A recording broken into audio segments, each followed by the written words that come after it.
I'm just a nomad, nowhere man. Nomad coming at you for another episode of the Career Musician Podcast. Today we're talking with drummer to the stars, Joel Stevenett. Joel is not only a good friend of mine, but he's also what I consider to be the epitome of a stellar career musician. You may not know Joel by name or recognize him on the street, but you've definitely heard his mad drumming skills with artists like Jody Messina, Donny Osmond, Graham Russell and Air Supply, The Wilkinsons, Styx, Kenny Loggins, Belinda Carlisle, Eddie Money, Due West, Colin Ray, movies like Looper, This Is 40, Santa Claus 2, Along Came Polly, themes for ESPN, NBA, and over 60 PlayStation, Xbox, and Nintendo games. From Toy Story 3 to Twisted Metal, you've definitely heard Joel's feet on the kick drum and hi-hat pedal. Now, without further ado, I give you Joel Stevenett, drummer to the stars.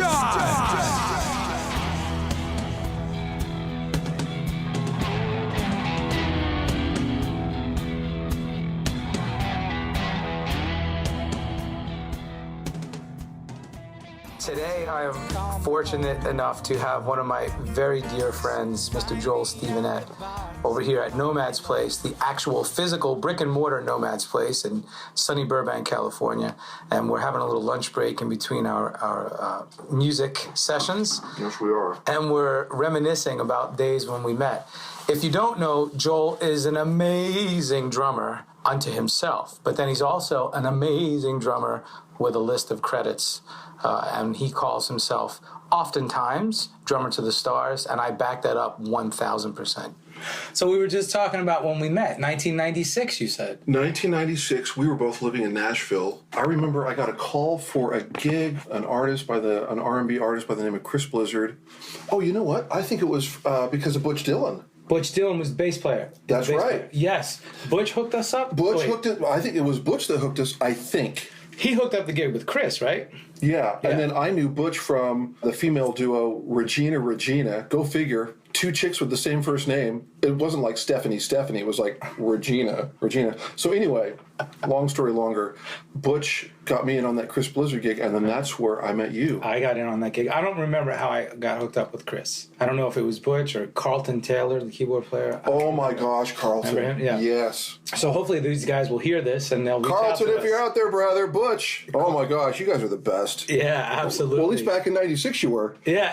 I don't know what's going on now, but... And Chris, man, And Chris was wonderful. Since so many years have passed, so we're looking at 20 years now. Wow. Dude, that's like, wait, what? And here we are in beautiful Burbank, California. Yes. Yes. So getting right down to it, musicians, aside from communal eating times that we so much enjoy, yes. right? We also enjoy playing really good music together. And we were just talking about drumming and your experience with learning the drums, and then also some of your experiences with some of your heroes. You know, it's interesting, my gosh, because my whole life has just been music and drums and just listening and trying to emulate the guys that I just have been digging on for so many years. And I remember many years ago, Greg Bissonette had a VHS drum instructional video, and I'll never forget this one little quote that he said. He goes, "Good composers borrow, great composers steal." And I just thought, boy, isn't that interesting? Because it's like you really just kind of like, take from all these different genres and drummers and bass players and guitar players and other musicians and just kind of make it your own. I mean, my gosh, dude, when I was 14, I was so into Neil Peart. Yeah. I was hoping that Neil was going to, break his arm at a show, and then somebody would yell out, "Hey, sorry, we got to cancel the show, but unless there's someone that knows all the songs, we can continue." And I'd just be like raising my little 15-year-old hand and just be like, "I do." So these are your childhood fantasies. Oh, absolutely. Very different from many other 15-year-old child fantasies. Oh, yeah, dude. Trust me, I had a few friends that our fantasies were not in line. I think that is fantastic. Let me ask you this. Speaking of that, you said your whole life has been immersed in drums and music. How do you keep it fresh? How do you not let it get stale? when I was in Nashville, I was playing with this country artist by the name of Jody Messina, and she was great.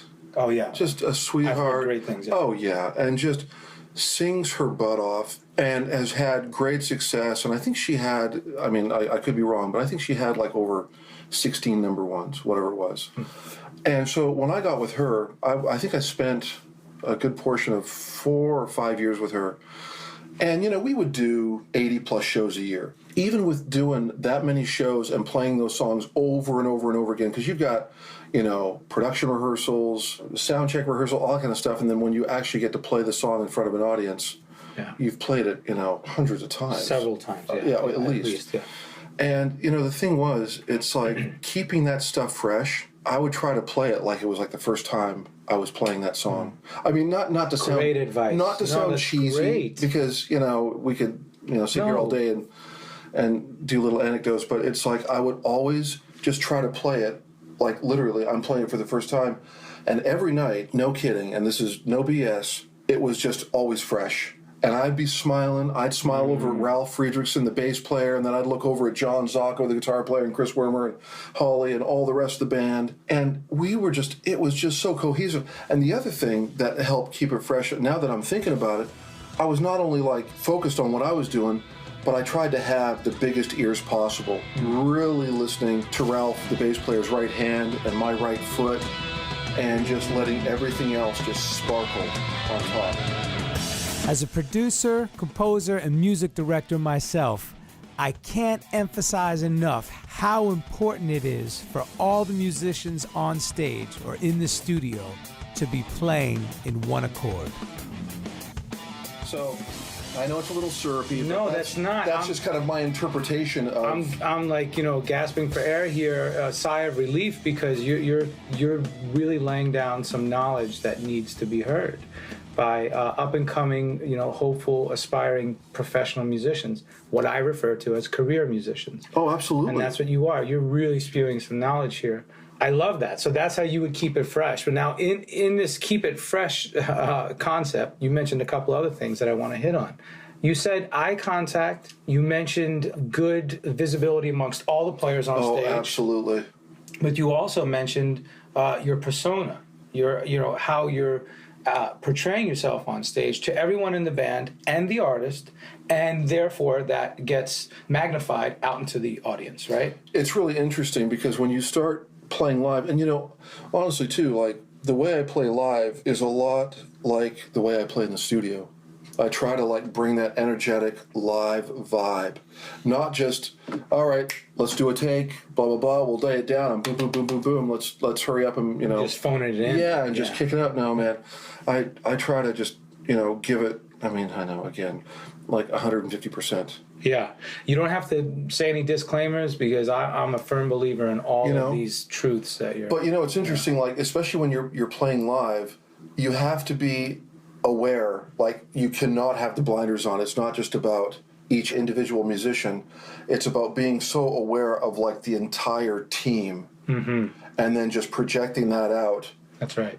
Not only to the audience, but especially to the artist. I mean, if you're backing an artist and a singer, my gosh, the last thing they want to do is just have a chops fest and, you know, and being, you know, the key word here is pepper sprayed by stuff. By flurries of notes. The key word here is backing. Most, you know, again, sorry, don't mean this shameless plug here, but my book, The Career Guitarist, talks about making the decision early on. Do you want to be an artist or do you want to be a side person? Make that decision and stick with it for the most part. Now, there are exceptions to the rule, like myself. I didn't really know until later on that I wanted to be an artist. But when you make the decision to be a side man, side person, side woman, whatever, be content in it and do the best that you can. Support that artist that you're backing 1,000%, right? Oh, absolutely.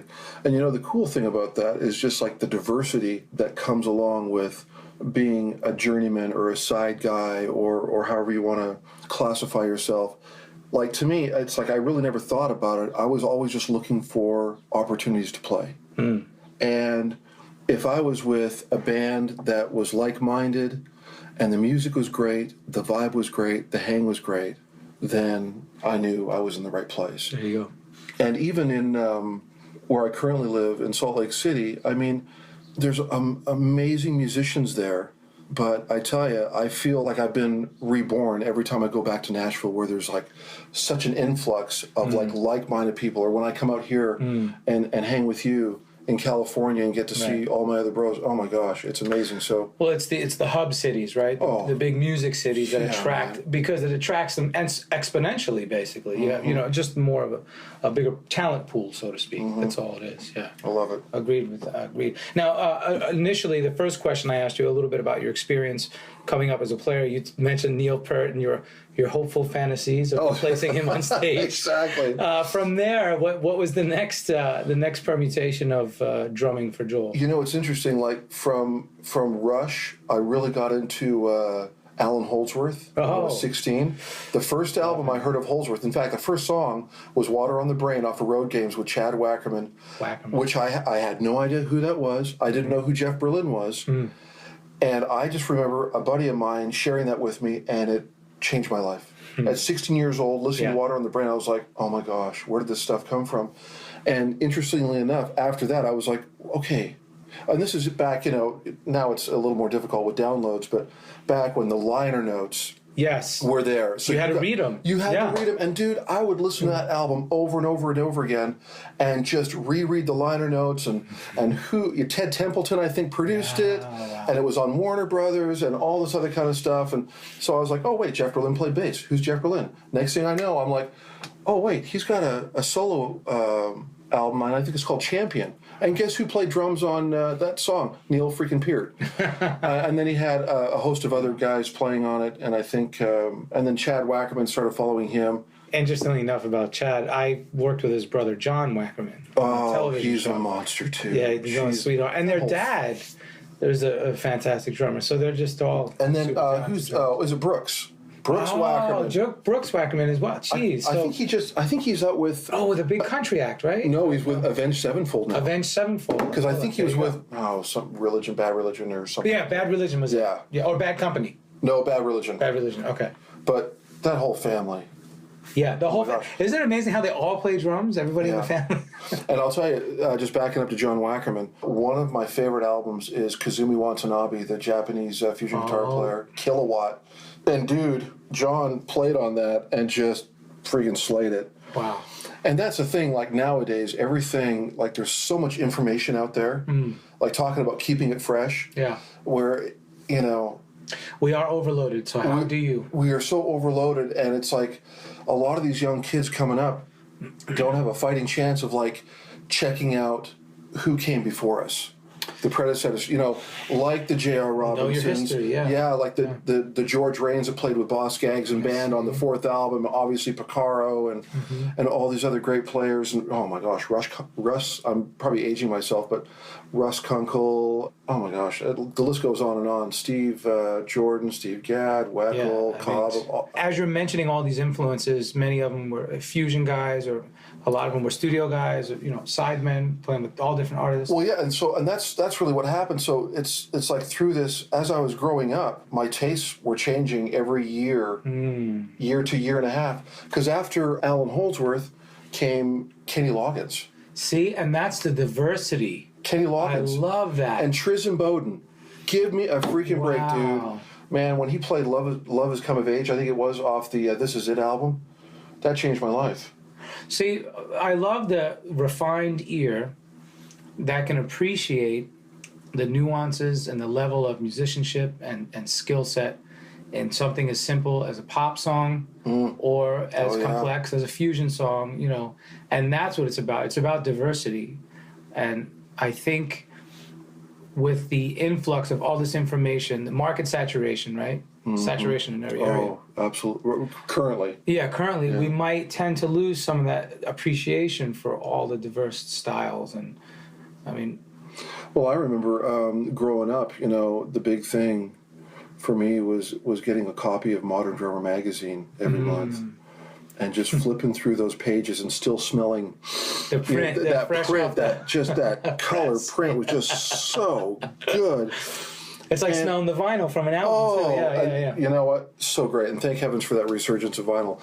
But you know, flipping through those pages and and obviously seeing guys like Peter Erskine and Kenny Aronoff and Jonathan Mover, obviously J.R. Robinson, and just all these amazing players where I feel like, and then not only that, like Modern Drummer would put on these grandiose festivals. Right. And they'd have Steve Smith and Weckl, of course, and Gadd and Vinnie Colaiuta and just... So Modern Drummer put on the festival. Oh, yeah. And they don't do that They don't do that anymore. No. So they would do drum festivals. Yep. Drum festivals. And it would be like a 2-day event. And they would film the entire thing, and then later, several months later, release them on, back in the day they were VHS. And then, the beta. Yeah, beta, Laserdisc. I don't know that they were Shows that. you these two old guys here talking. Yeah.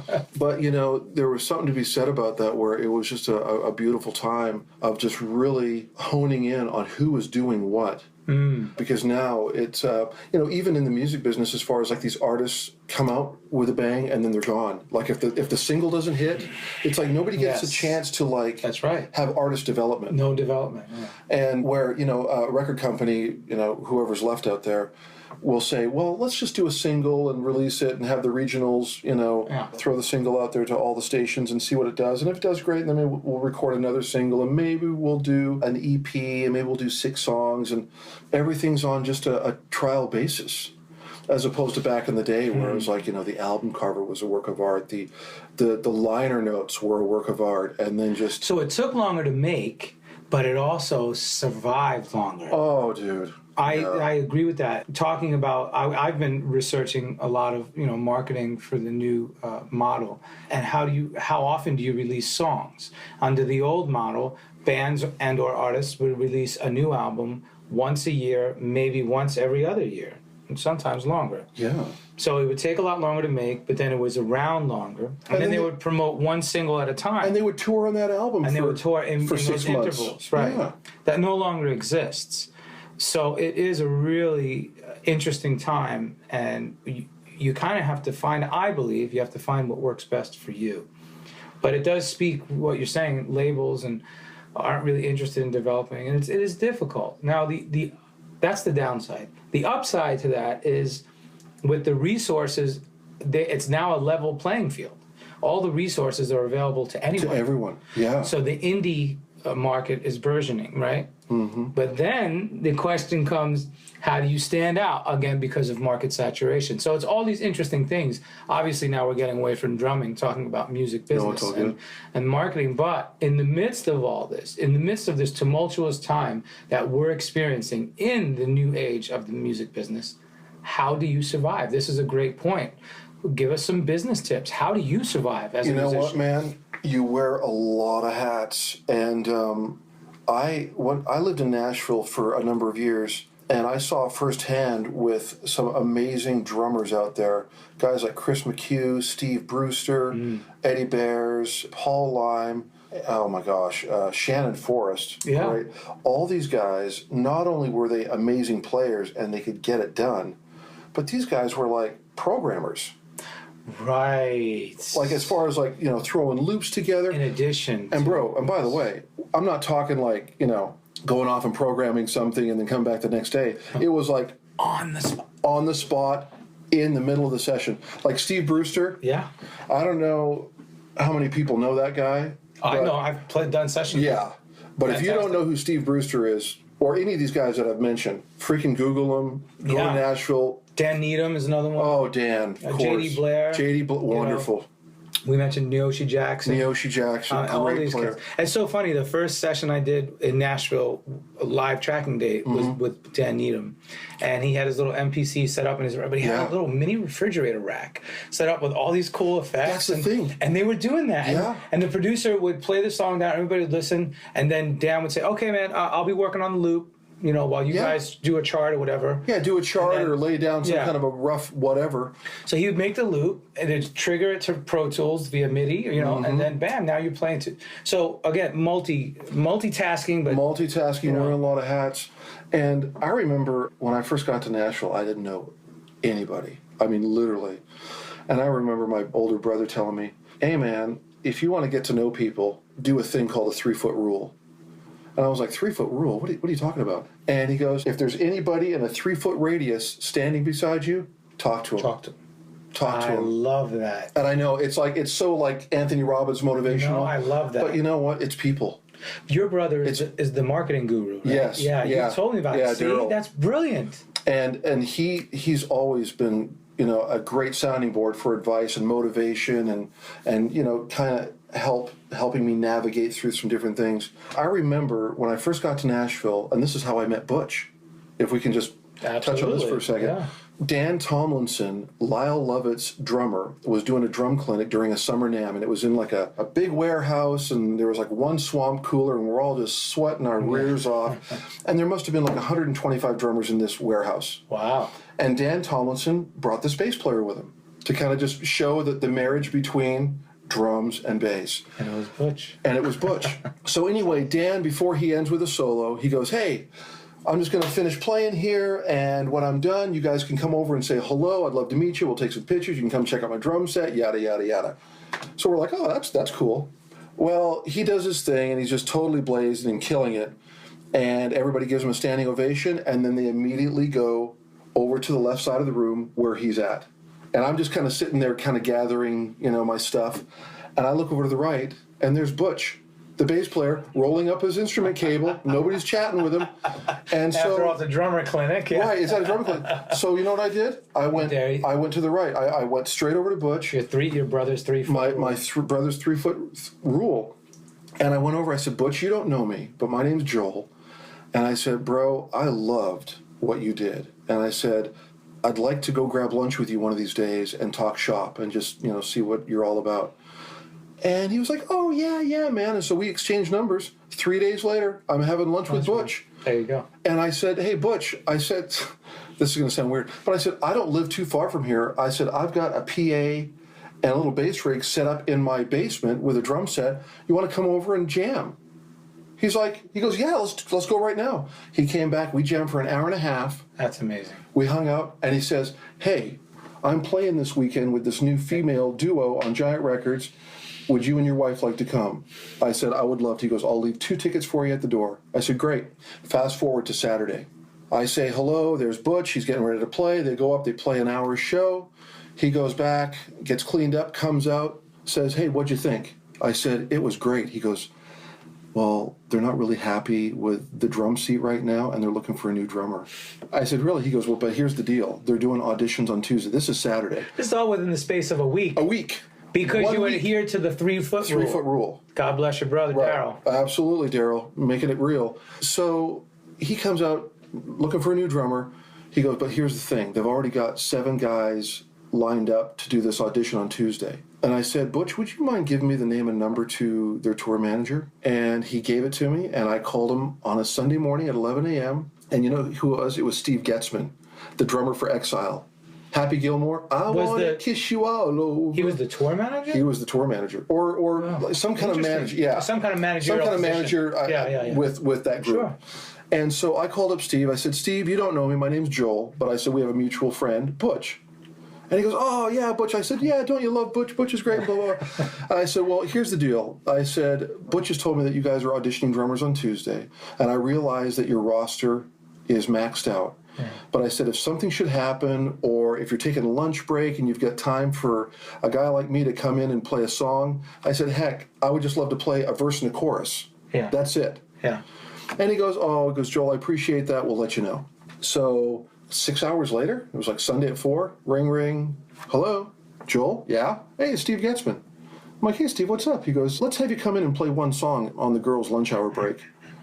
I said, that sounds great, Steve. And so that's amazing. He told me what the song was. I went down to Tower Records, which when they existed, and got the album, and I just listened to that album over and over, over and over, over and over. Tuesday comes around. I am so nervous. This is my first thing. I don't know anybody in Nashville. You just moved to town. Just moved to town. And I go in there. The girls are back there eating lunch or doing something, and I've got my little bass drum pedal and my snare drum. And I go up there and throw it on the kit, and it was like in this little rehearsal room, kind of like a bar area, kind of with a stage and some lights. I get up there, and they said, okay, Joel, count us off. And I swear, I was so nervous. My right leg, I felt like I was doing 30-second notes on the kick drum. I was just like, just this young Canadian farm boy, just in Nashville. And so I counted off, and we're playing, and it's just like a simple 2-4, just kind of straight ahead. And I see this shadow. I'm looking out towards the audience, and it was kind of dark, and I see this shadow walking towards the stage, and I see the person doing this motion with his hand, like going across his neck as into like just cut the song. Oh, no. And we literally got through half a chorus. Oh, shoot. And he goes, "Thank you, Joel." I said, "Oh, well, okay." And so I looked at the guys, and they just kind of smiled. They just kind of shrugged their shoulders. I said, "Steve, thank you for the opportunity. Yeah. Thank you for having me." I packed up my pedal. You my kept snare. a positive Yeah. See, this is important. I wasn't like, "What? Yeah. I'm not done." No, you stayed positive. No, it was nothing like that. This is so Yeah, it was important. nothing like that. So I smiled. I shook everybody's hands. I said, "Thank you so much. I had a great time, and maybe we'll work together in the future." And I walked out, and as I'm going through the foyer to exit the building, Steve goes, "Hey, hang out in the parking lot for a few minutes." I was like, "Okay." So I put my stuff in the car and kind of just sitting out by the car, and about 10 minutes later he comes out and he goes, "Do you want the gig?" And I just simply said, "Yes, I do." Yes, I do. And he goes, "Great." He goes, "Rehearsals start at the end of this week. I'll give you the name and address for the management company. You can go over there and pick up all the materials and set lists and everything else, and we'll be off and running." I said, "But you got like 4 other drummers you got to audition." He goes, "Oh no." He goes, We've heard what we wanted to hear." And I was like, "Oh my gosh!" See, I told you Joel was the consummate professional. Keeping a positive attitude goes a long way in this crazy business of music. That, ladies and gentlemen, is how it's done. Bro. See, what can we take away from this? Because now I'm all about the takeaway here. Obviously, number one, you followed with your brother's advice, the 3-foot rule. I adhere to that same advice, no matter where I am. If I'm at a gas station, restaurant, Dude. running errands, airport, train station, airplane, it doesn't matter. Speak. We're all human. Speak, right? I was at Nordstrom at the Grove the other day with my family. Yeah. And I always like to kind of go to that Nordstrom because they've always got like the Nordstrom rack over there, right? well, they've got Or a is it rack there, nice one? but it's the fancy one. the fancy one. I guess you want to call it fancy, but they always got like these like one-offs, and they always get like the newer stuff to kind of try out at the store to That see. explains why you look so debonair today. Well, the Speedo does a lot for. No, but anyway, so literally coming back to the 3-foot rule, I'm like checking out some shoes. I dig shoes, and I meet the shoe guy there. His name's Jonathan. And so we're chit-chatting. See, most people wouldn't even know the shoe guy. And so I said, "Jonathan, how long you been working here?" He goes, 6 years. I said, "No kidding." I said, "That's commitment." Yeah. I said, "You must really love what you do." And he goes, "I love it here." And I said, "Well," I said, "I'm a musician." And I said, "I'm looking for some hip black shoes." And I said, I play with a bunch of different bands and sessions and whatnot, but I said, "I play with this one corporate band. We do a lot of events." And he goes, "Well, my wife does corporate events." And I'm like, "Oh, no kidding." So come to find out, long story longer, his wife works for this event company that puts on these large, grandiose events for Toyota and this and that, and they have bands come in and circus people and all that kind of stuff. And so we exchange numbers. You solicited your band without even soliciting your band. Exactly. And I was there to buy shoes. And by the way, I did buy them, and they were lovely. I can attest, they're gorgeous. But wait a minute. So the 3-foot rule, number one. I mean, this is amazing. So we could go on. I know it sounds corny, but whether you want to call it a rule or just paradigm, or a paradigm shift, whatever it is, that you want to be authentic with people. Yeah. Like genuine, because people can smell it. And, that's right. And look through that if you're not sincere. But literally, it's like when you have great experiences talking to people and it's not about you and you're finding out what they're about. And not to, again, dude, I'm going to keep saying this, but not to sound cheesy, but like, especially in music, in life, in work, with your family, with your kids, it's about being selfless. Because it's like when you kind of let go and it's not about you, it really does come back around to like multiple fold. Yeah, it really does. And I've been very fortunate with that, with music. If I'm not the right guy for the gig, I'll just be like, "Oh, I've got a buddy that's a great drummer, and check him out." And yada. To me, I've always felt like there's enough work, there's enough gigs, there's opportunity. Even if you live in Cheyenne, Wyoming, which is out in the middle of nowhere, it's a beautiful city, and they've got a huge rodeo there. you can make something happen. There's opportunities. There's opportunities wherever you're at. 3-foot rule, number one. Number two, you made yourself available to Butch. And then you took initiative. So 3-foot, availability, initiative. Follow through. That's the follow through. Yeah. So many of us lack that. That's the key. You know, That's you can't tough. get stuck in procrastination. Dude, that's a tough thing. Should I call? Should I not call? Should I offer to take him to lunch? Should I not offer? Should I seize the opportunity and ask for the manager's number? That's a bold move, Joel. But you did it. And what was the worst he could say? You know what, man? I'm sorry. I can't give that information The out. thing is, if you want something bad enough, whether it's air, whether it's a date, whether it's a new car or a used car or you're trying to get an apartment, you want something bad enough, you're thinking about it, you're dreaming about it. Yep. Guess what? You're going to make it happen within the legal limits of the law. That's right. You know what I mean? That's right. And relationships are a lot like dating. I mean, you're not showing your cards, you know. Right on the first date. Right. Right, in the first date. It's just people and getting to know people and showing them that you care and where they have trust in you. And not only that, just the hang. Right. Just camaraderie. The camaraderie and just hanging and finding out what people like or what they dislike or whatever it is. Because there's always common ground somewhere. That's right. You know. So here I am, 40 some odd years later.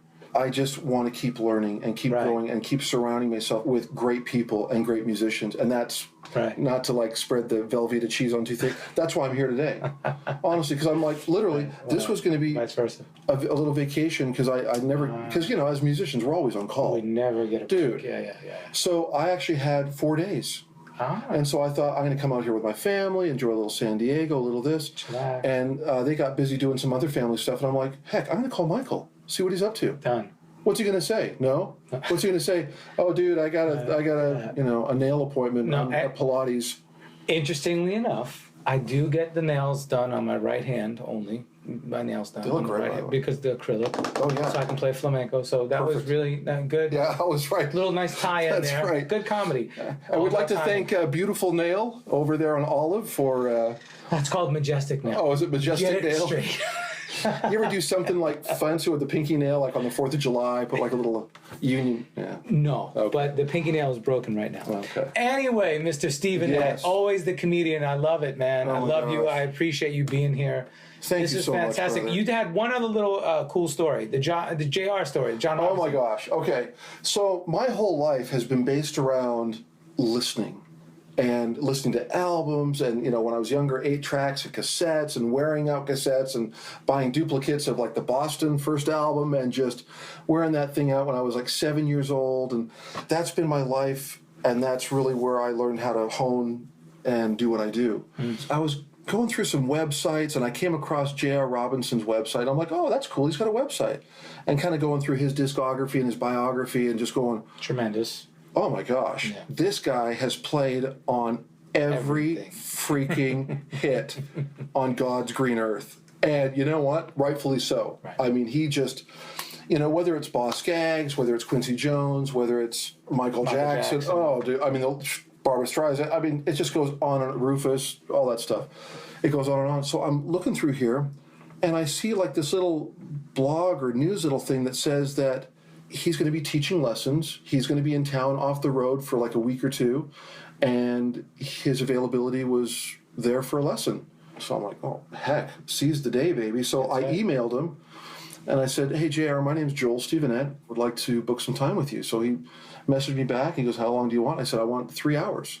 So we booked a time, and I think it was like a week or so later, I drove out from Salt Lake City out to Thousand Oaks, where his place is, and he gave me directions. And Tenacity, motivation. he met me there with open arms and a big, you know, JR smile, and he's like, hey, Joel, you know, you find the place okay? And as if you've known each other forever. Right. Totally good guy. Beautiful. I see, and that's a key ingredient. You know what? And honestly, I mean, after meeting him and hanging out with him, I mean, that's been certainly a key ingredient to his success, is that he's just a happy, fun-loving, good guy, and just a light to the room, you know? Well, you know, you're talking about yourself. Well, You're the same way. You're sweet. Yeah.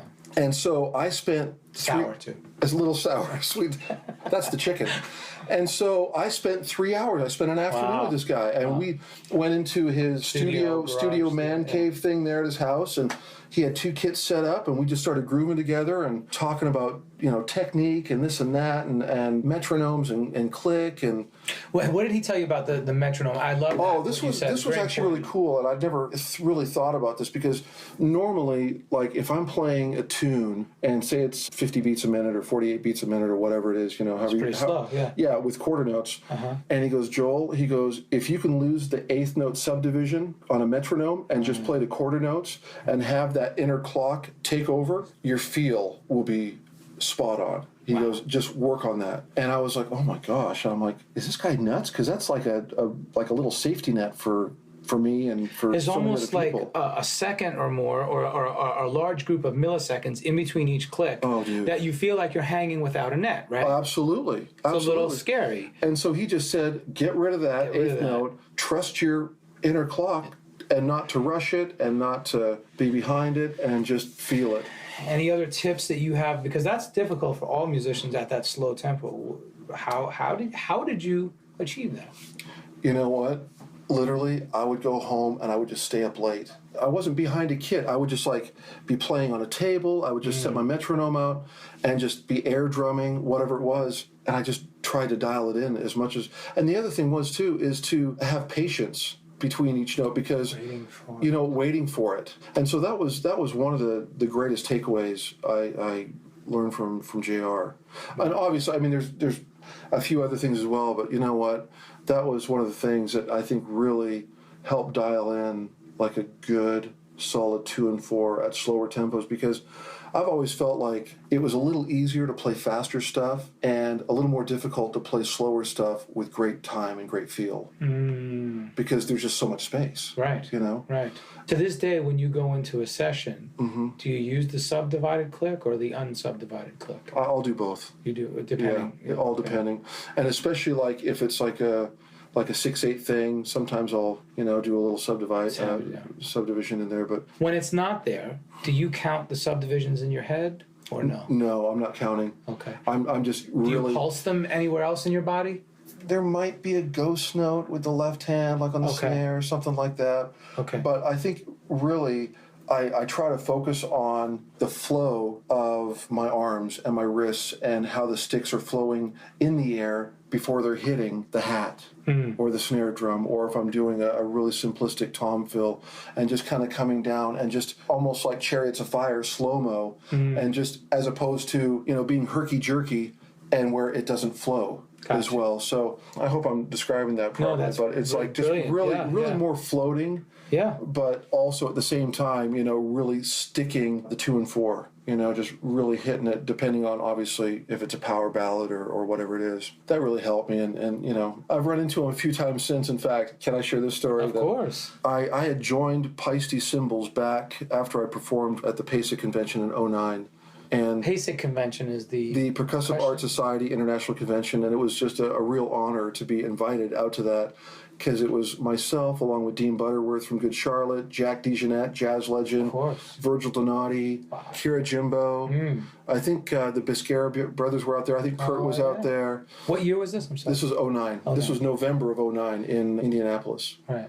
And so I did like this whole clinic on, playing the video games and all the NBA stuff that I play on, and had a big Jumbotron screen with playback video, and I was playing along to it. I've seen clips of that. Yeah, it was a lot of fun. You had some clips up on the like website. Video game footage, and I'm playing along to the actual tracks. And amazing, fantastic. It was wonderful. Yeah. So it was shortly after there where I was out in California, and Kelly Peisty said, "Hey, Joel, do you and your family want to come to Disneyland with me and my kids?" And I'm like, "Well, yeah. I mean, Disneyland, come on, it's the happiest place on earth." Kelly Peisty, who's heir to the Peisty. Yeah, so who's Empire? Eric Peisty's wife, of just the most amazing cymbals made on earth.